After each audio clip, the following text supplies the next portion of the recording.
Hello.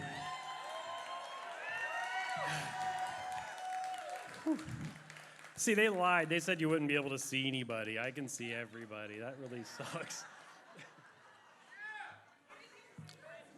Yeah, well. So, just quickly, I'm Britton. Hi, everybody. I wanted to let everyone know here, I know there's a whole bunch of toys and stuff on a couple tables. That's for everyone. So take something, one thing.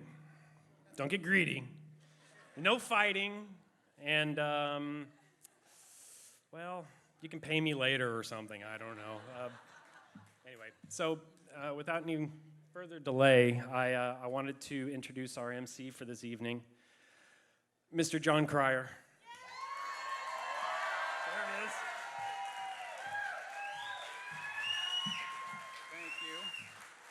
Thank you, Britton. He was taller than me. Thank you.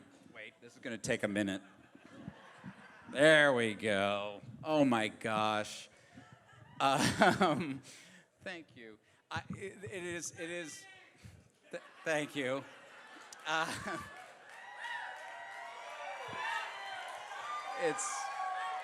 It's an enormous honor to be here with all you guys. To some degree, I don't deserve to be here because, unlike you guys who were his friends, I only got to spend an hour and 7 minutes with Blaine Alexander. I'm serious. I did a podcast with him back in September, and you're saying, wow, that must have been some fucking podcast. And I got to tell you, it was.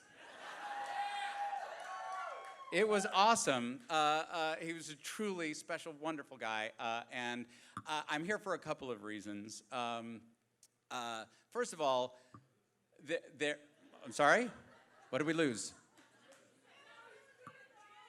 Oh, okay, there we go. Well, there is, okay, back in 1985,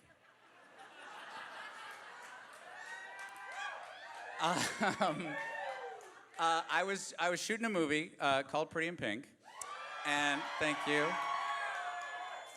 And there was a scene we were shooting where I had to find out that the love of my life at that point was dating a guy named Blaine. And the original line in the script was, Blaine, his name is Blaine, you can't be serious. And I said, well, that's not a great line.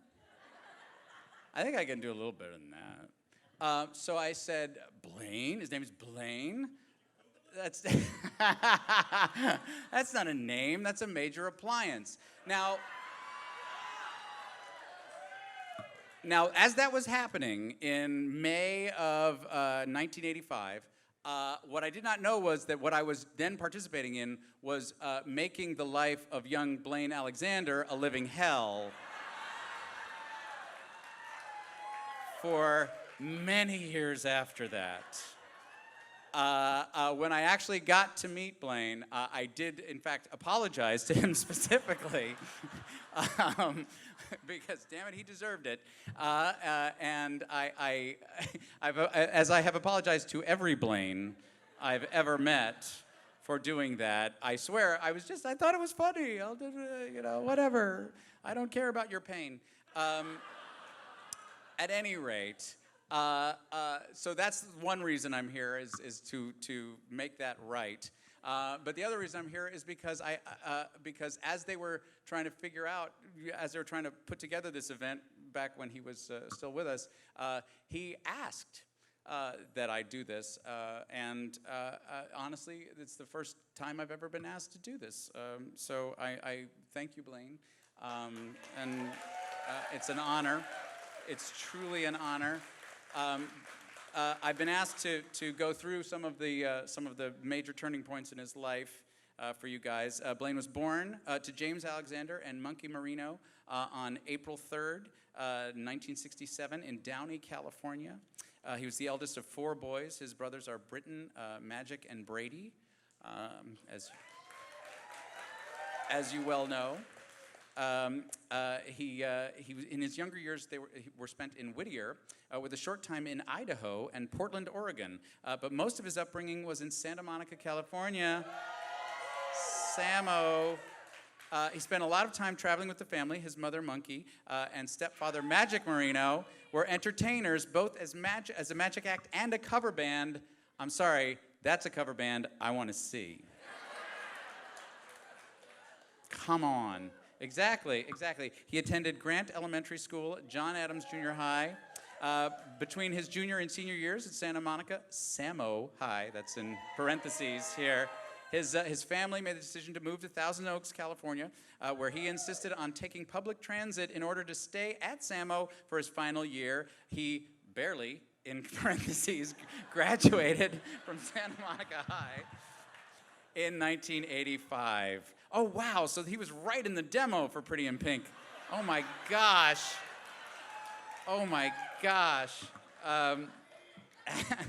After high school, Blaine worked with SRL as a DJ, performing at school and community center dances and private parties. He also frequented Xenon West, an underage nightclub in Ventura. Okay. The shit that went down at underage nightclubs. I had to hit a few of those too because Pretty in Pink was made when I was 19. So that was the only place I was supposed to go. That's all I'm gonna say. So Blaine lived all over throughout Ventura County during his 20s. He got around, in parentheses, haha. During that time, he was in several local bands as a frontman/singer, most notably Groove Psychosis, yes, who gained much local attention and fanfare because they wrote and performed what seemed like constantly. And after Groove Psychosis came Insight 23, with bandmates John Watley and his brother Britton. Insight 23 managed to land a record deal with an independent label and put out a record called Obsess, apparently, and toured nationally after that. He joined longtime touring mates Idiot Stare and produced two... Yes, those are the ones that I saw. And he produced more critically recognized full-length albums, Welcome to Babylon and Unknown to Millions. Blaine often spoke of how proud he was of his musical achievements, as well he freaking should.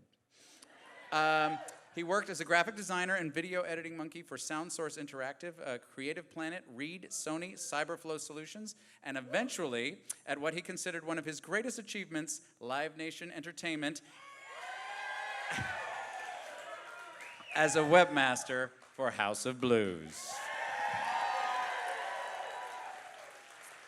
In 2003, he moved to Long Beach, California, after proposing to Talia Harrison, his girlfriend of 5 months. Blaine and Talia separated in 2013. It's fine. And he returned to San Fernando Valley with his loyal friend and dog, Schnoo. There, he first lived with roommate Chris Weber, and then with Corey McDade and Paul Pierre Benoit at the Panty Palace?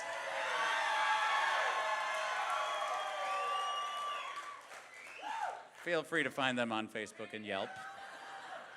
Where he enjoyed his time by the pool with his Schnoo and lived his final days. On January 29th, 2015, Blaine was diagnosed with a highly aggressive stage 4 colon cancer, metastasized to his liver. At that time, he and his family were given a timeline of 2 or 3 years, but sadly, Blaine passed on May 21st at 3 a.m. with friends and family present. He was 48 years old. It is a testament to Blaine's reach and to his legacy to see the many people here tonight and to see the outreach on the Facebook group. He touched many lives over the course of his own, and that is no small thing. So thank you, Blaine. Thank you for being here. And thank you for the hour and 7 minutes that I spent with you. I'm serious. Check it out on Pod Thingy. It's funny. He's wonderful. Now, Blaine actually, he actually planned this whole event, and he specified the music, the format, even specified the choice of MC. And to that end, we'll be hearing from a few people that Blaine specified should speak, and then we'll be opening up the mic to other friends and family. There's people who signed a sign-in sheet, and as they are announced, just so you know, there's a lot of people who want to talk, so if you could keep it short and sweet, but pithy.